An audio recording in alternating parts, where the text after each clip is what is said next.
मैंने bullying ignore की क्योंकि मैं नहीं चाहती थी कि ये मेरे फ्यूचर में कोई बाधा लाए। मेरा नाम सोनाली चौकेकर है।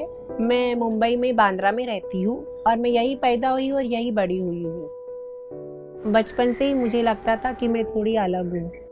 मेरी आवाज़, मेरे हाव भाव, मेरी वर्तणूक वो सब लड़की जैसी थी। मैं लड़कों के साथ कभी कंफर्टेबल नहीं थी। लड़कों के साथ में मुझे बहुत परेशानी होती थी। वो मुझे हरास करते थे, चिढ़ाते थे, तो वो सब बातें मेरे दिल पे लगती थी, तो मैं उनके साथ में खेलती ही नहीं थी।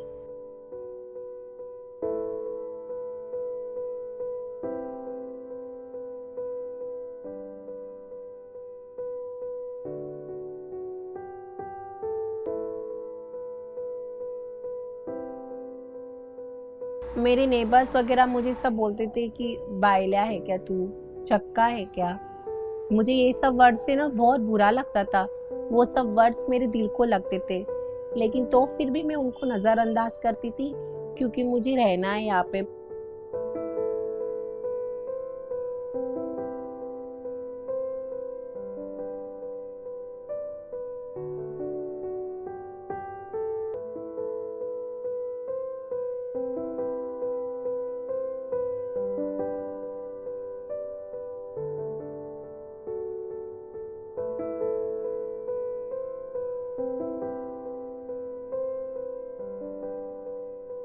मेरे स्कूल में मैं लड़कियों के साथ में ज़्यादा खेलती थी, उनके साथ में बातें करती थी।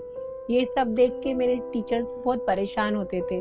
उनने कई बार मेरी मम्मी को भी बुलाए और मेरी शिकायत करे कि मैं ऐसे लड़कियों के साथ में खेलती हूँ, बात करती हूँ। मैंने उस वक्त ये सोची कि ये सब चीज़ों को सामना करने से अच्छा इनको नज़रअंदाज करेंगे तो वो खुद शांत हो जाएंगे। इसलिए मैं वो सब चीज़ों को नज़रअंदाज करती थी और अपने पढ़ाई पे ध्यान देती थी, क्योंकि मुझे ये पढ़ाई आगे काम आएंगी ये मुझे बहुत अच्छे से उसी वक्त मालूम था। जब मैं 7वीं में थी, आर्थिक परिस्थिति बहुत कमज़ोर हो चुकी थी, तो मुझे मेरे पढ़ाई का खर्चा, घर का खर्चा, ये सब देखने के लिए मैं पेपर लाइन डालती थी।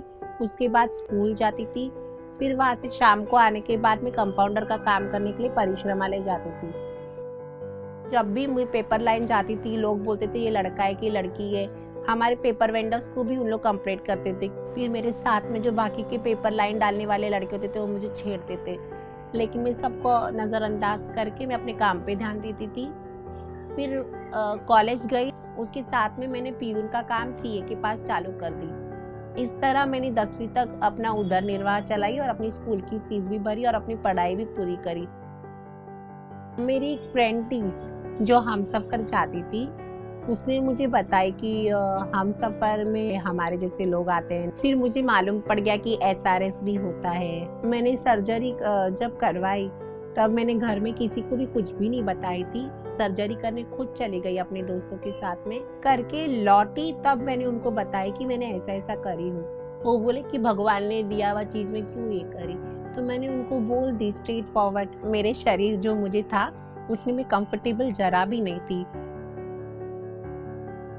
मेरे पेरेंट्स ने बाद में ये एक्सेप्ट करे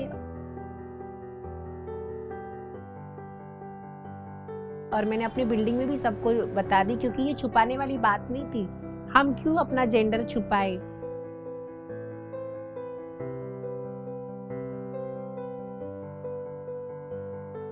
फिर मैंने मेरा बीकॉम कंप्लीट करी, फिर मेरा मास्टर इन कॉमर्स हो गया, फिर मैंने जीडीसीए पढ़ी और फिर सीए का आईपीसीसी पढ़ी।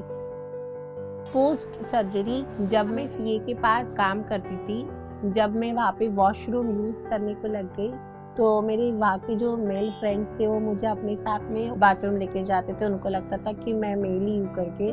फिर मैं अनकंफर्टेबल हो जाती थी उनके साथ में, मैं कैसे मैं जाऊँ। फिर ये बातें मैंने जाके अपनी बॉस को भी बताई, तो बॉस ने कहा कि इस ऑफिस में we have to maintain the discipline, तो उसके लिए फिर मैंने वो ऑफिस से रिज़ाइन दे दी।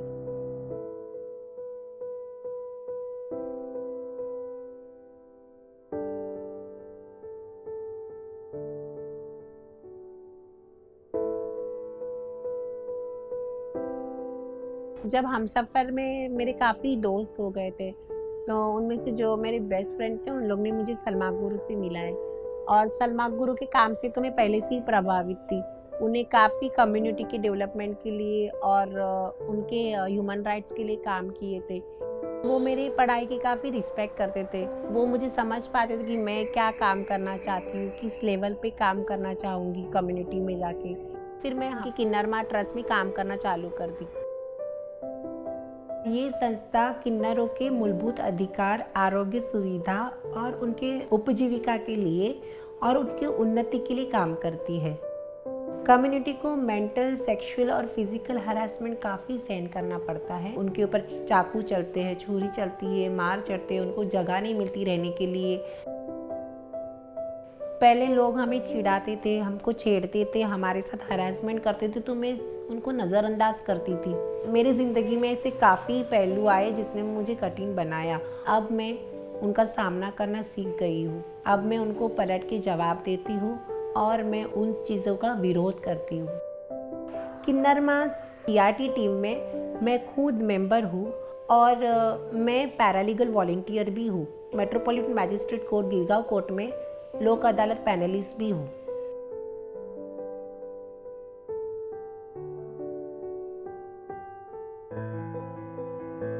मैं चाहती हूँ कि आगे IAS की भी स्टडी करूँ।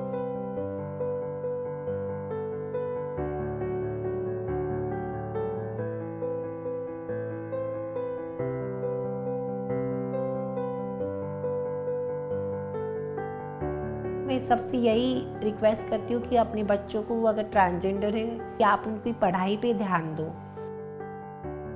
पढ़ाई की वजह से स्टैंडर्ड ऑफ लिविंग चेंज हो जाता है। फिर समाज में जो किन्नरों के प्रति जो लोगों के विचार है वो चेंज हो जाएंगे, जिसकी वजह से उनका ब्राइट फ्यूचर हो सकता है।